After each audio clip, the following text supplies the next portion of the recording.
I'm curious. One of the things you've talked about is you have the face blindness challenge, right?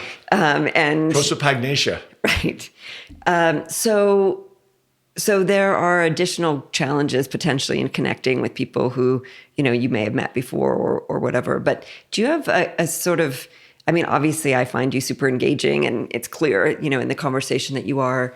But in terms of making those connections, do you have a go-to or is there a question when someone's particularly tough to get to warm up to you, or are there defaults, or how do you do it? The face blindness, which most people don't realize is a medical condition, it's a spectrum that everybody's on.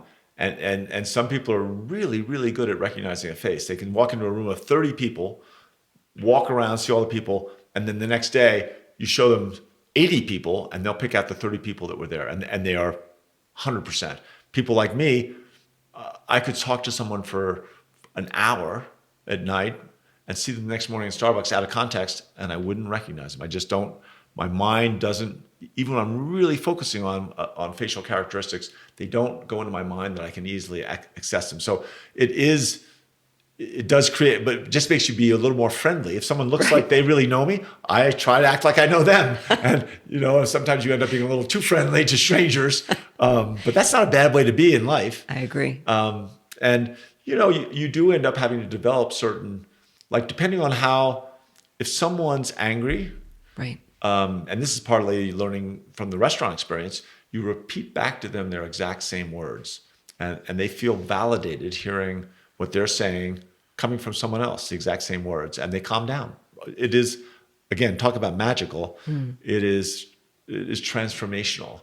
I've also, people that aren't angry, you're just meeting people, but they somehow have a little barrier. You don't feel like you can, because I need to have that interaction or else I won't remember them because I'm face blind. And it's just, goes back to when we were children, just ask about themselves, right? That is always try to get into what they're thinking about, what are they preoccupied with. It's almost always interesting. I mean, other people just are inherently interesting once you get past the veneer. And once you get having the discussion, then you're off and running, and who knows where the discussion goes. So great.